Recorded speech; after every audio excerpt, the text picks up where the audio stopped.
Seguindo aqui a nossa aula, meus queridos, nós vamos agora falar um pouco sobre um grande gigante do evangelismo, um pastor chamado Charles Haddon Spurgeon, que nasceu na Inglaterra, em Kelvedon, em 19 de junho de 1834 e morreu na França em 31 de janeiro de 1892. Como eu já disse, considerado por muitos o último puritano, porque tinha uma mensagem extremamente voltada para a questão da santidade, combatia muito o liberalismo e tudo que estava sendo permitido, né, dentro da igreja, dentro do contexto da sociedade, em suas mensagens. Príncipe dos pregadores, um gigante na exposição bíblica, né? Batista reformado. Nós precisamos salientar isso, como nós temos salientado, né? Nós temos falado aqui em todas as questões, nós temos deixado claro aqui que nós tínhamos batistas que seguiam para a questão da reforma, né? Que eram questão calvinistas, e outros que seguiam a questão de Armínio. Então, dentro da questão soteriológica, nós temos os batistas reformados, aqueles que são calvinistas, e nós temos os batistas que são aqueles que seguem o arminianismo. Nós já falamos disso na última aula. Spurgeon, ele tinha a sua visão batista reformada calvinista. Quando você lê os livros dele, quando você lê os seus escritos, né, você percebe claramente essa visão. Você, nas mensagens dele, que estão algumas escritas, né, que foram escritas, a gente vê claramente que ele era um batista reformado. E ele defendia a igreja batista, a sua doutrina, de acordo com a Confissão de Fé de 1689, que também é uma confissão de fé reformada calvinista. Ele converteu-se ao cristianismo em 6 de janeiro de 1850. E essa história ela é muito interessante. Nós não sabemos o quanto dela é fantasia, mas alguns já ouviram de um jeito, outros já ouviram de outro, mas a verdade é que o primeiro sermão que ele ouve, né, aos 15 anos de idade, ele foi para a igreja num culto pela manhã, e nesse culto aconteceu algo interessante, porque havia nevado muito e o pastor titular da igreja não pôde ir ao culto. Ele não tinha como chegar ao culto. Então, um diácono chamado John Eaglen, ele assumiu o culto para poucas pessoas que estavam ali naquele auditório. Uma delas, Spurgeon, com seus 15 anos. E ele pregou um sermão forte, impactante, evangelístico, onde ele dizia: olhe para Jesus. O tempo todo ele falava: olhe para Jesus, olhe para Jesus, olhe para Jesus. E Spurgeon conta no seu diário que quando aquele homem falava olha para Jesus, parecia claramente que era com ele que estava falando. Você não vai ter mais relatos de John Eaglen, esse diácono que assumiu um culto no dia que ninguém poderia ir ou queria ir, né? E assumiu aquele culto e fez aquele culto. Mas você vai ter uma história gigantesca de Spurgeon. E aí, meu querido, eu queria fazer uma reflexão com você nesse momento. Nesse momento onde nós estamos tratando de assuntos tão delicados com relação à igreja, é um momento histórico. A partir de agora, as próximas gerações vão estudar o tempo que nós estamos passando, esse tempo da pandemia, como as igrejas reagiram nesse tempo de pandemia. E nós vemos então essa história aqui, eu gostaria de deixá-la bem clara, porque a igreja, num dia onde ela deveria estar fechada, por conta de tanta neve, ela estava aberta. pouquíssimas pessoas assistindo o culto. Nem o pastor pôde estar aquele dia no culto da sua igreja. Mas um diácono prega, um jovem, um adolescente se converte, e então esse adolescente é usado durante a sua vida para que batizar mais de 14 mil pessoas. Esse adolescente é usado durante a sua vida, durante o século XIX, para batizar mais de 14 mil pessoas. Eu estou repetindo por quê? Para que você entenda o poder que existe quando a igreja do Senhor está aberta.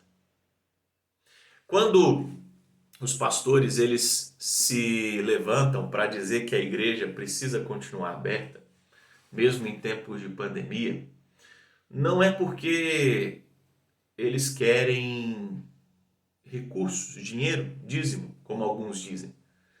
Não, porque na maioria dos casos, na grande maioria dos casos em que eu tenho conhecimento, no ano passado as igrejas quando ficaram fechadas, elas não tiveram quedas substanciais na sua receita. Porque os crentes verdadeiros, eles continuam sendo fiéis. E eles vão continuar sendo dizimistas. Também não vejo como uma questão de falta de responsabilidade você querer que a igreja fique aberta, mesmo porque todos que eu tenho visto que querem a igreja aberta, eles pensam que em fazer tudo de uma forma ordeira, com as regras sanitárias, as regras de distanciamento. Então não vejo isso como um ato de irresponsabilidade. Então por que alguém iria querer que a igreja permanecesse aberta em tempos de pandemia? A pergunta que eu faço é assim, por que um diácono iria abrir a igreja num dia de neve onde nem mesmo o pastor poderia estar pregando a igreja? Por que um diácono sem eloquência ou sem capacidade talvez para pregar iria subir ao púlpito da igreja para pregar para 8, 10 pessoas que estivessem reunidas ali? Por que ele não mandou essas pessoas de volta para sua casa? Por que ele não disse o seguinte, olha, vão todo mundo para casa, porque a gente hoje não vai ter culto, hoje não vai acontecer nada? Porque não pode acontecer isso, meu querido. Imagina se esse diácono fala para essa turma ir embora. Imagina só. Nós não teríamos Spurgeon hoje, porque foi aquele dia, naquela igreja, naquele momento, em que Deus separou para resgatar Spurgeon, com 15 anos de idade, ouvindo um sermão simples de um homem simples numa igreja que era para estar fechada. E aí eu começo a imaginar quantas vezes nós deixamos a igreja fechada e perdemos ricas oportunidades dessa de abençoar pessoas que seriam usadas poderosamente depois dentro do contexto do Evangelho. Nós não podemos abrir mão do mover do Espírito Santo. Quando o povo se reúne, algo acontece. Aconteceu na vida de Spurgeon e pode acontecer hoje em dia também. Então nós precisamos encarar essa questão da igreja fechada e aberta muito mais do que uma questão política, muito mais do que uma questão de eu quero, porque eu quero a igreja aberta, porque você não quer, não é querer. É crer que a igreja do Senhor aberta, ela pode e vai abençoar vidas e transformar pessoas, como transformou a vida de Spurgeon. Então ele se converte aos 15 anos de idade nesse contexto. E aos 16 anos de idade, ele já prega o seu primeiro sermão. Meu irmão, eu quero que você entenda o seguinte, Spurgeon, ele quebra muitos paradigmas. Essa questão de pregar o primeiro sermão com 1 ano de convertido, ela foge muito dos nossos padrões. Qual de nós aqui colocaria um novo convertido, um sermão nas suas mãos? Qual de nós aqui colocaria um jovem, um adolescente com 1 ano de convertido para pregar o seu primeiro sermão. Spurgeon pregou com 1 ano de convertido. 1 ano somente. Então esse jovem com 16 anos, ele já começa a pregar. Mas é mais absurdo ainda o que acontece na sequência. Porque no ano seguinte, a sua primeira pregação, ele torna-se pastor de uma igreja batista em Waterbeach. 17 anos de idade, e esse jovem era pastor de uma igreja. Alguém que se converteu com 15, pregou o seu primeiro sermão aos 16 e com 17 anos ele já era pastor. Meu querido, presta bem atenção em como isso é forte, em como isso é poderoso na vida desse jovem. Né? Nós temos então ele com 17 anos pastoreando uma igreja. Tudo isso porque um diácono resolveu não fechar a igreja. Um diácono resolveu que a igreja do Senhor tinha que permanecer aberta, que aquele culto da manhã nevada, cheia de neve, deveria acontecer. Então ele que se converte aos 15 anos, que prega o seu primeiro sermão aos 16 e aos 17 anos ele já é pastor. Aos 19 anos, né, em 1854, Spurgeon foi chamado para ser pastor de uma igreja, uma capela batista, em New Park Street, em Londres. Por acaso, aquela igreja onde Benjamin Kidd também foi pastor, que mais tarde viria a se chamar o Tabernáculo Metropolitano de Londres.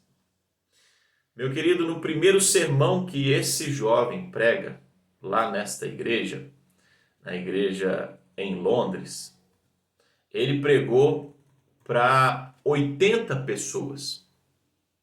80 pessoas assistiram o seu primeiro sermão. Ele com 19 anos, pregando para 80 pessoas numa igreja em Londres. Em 6 meses, o seu público saltou de 80 para 2.000 pessoas. Só que tinha um problema, a sua igreja, ela comportava no máximo 1.400 pessoas. Nós estamos falando de um jovem que chegou numa igreja que comportava 1.400 pessoas e tinha 80. Imagina um vazio dentro daquela igreja. Mas que em 6 meses tinha uma audiência de 2.000 pessoas para assistir aquele jovem de 19, 20 anos pregando. Meu querido, a história conta para nós que as noites da cidade de Londres, os finais de semana de Londres, eles começaram a mudar depois que esse homem começou a pregar. Os bares da cidade fechavam no momento dos cultos. Os teatros da cidade fechavam na hora dos cultos. Na hora dos cultos não tinha movimento na rua, porque as pessoas queriam ir assistir Spurgeon pregar. Era notícia nos jornais a mensagem que Spurgeon pregava no final de semana. Ele não foi um homem que somente alterou a igreja em que ele chegou. Ele foi um homem usado por Deus para alterar uma sociedade inteira, ou diga-se de passagem, uma sociedade corrompida.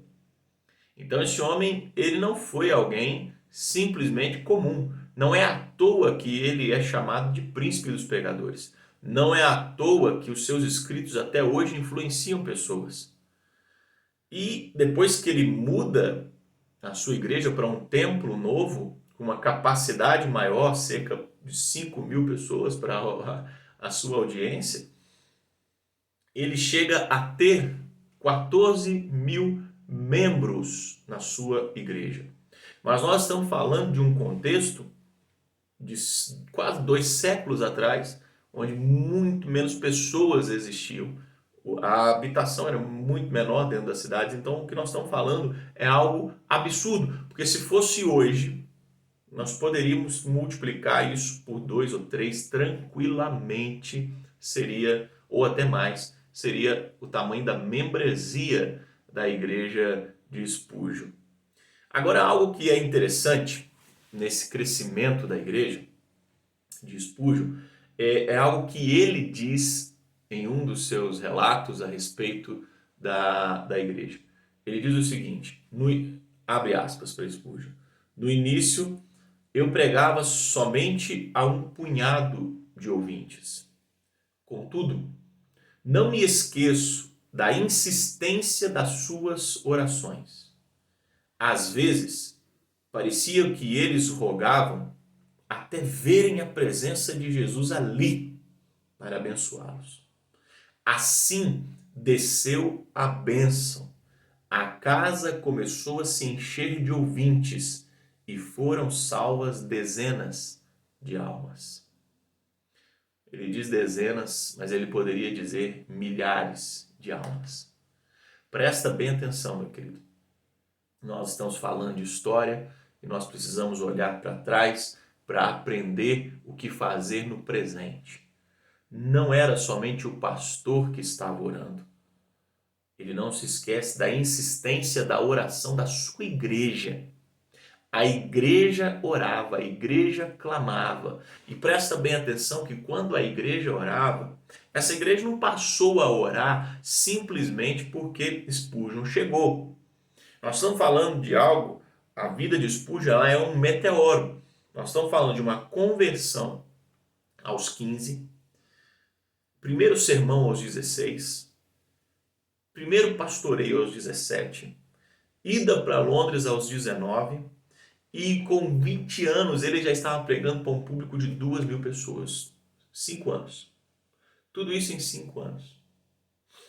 Eu não tenho dúvida do que eu vou falar aqui agora.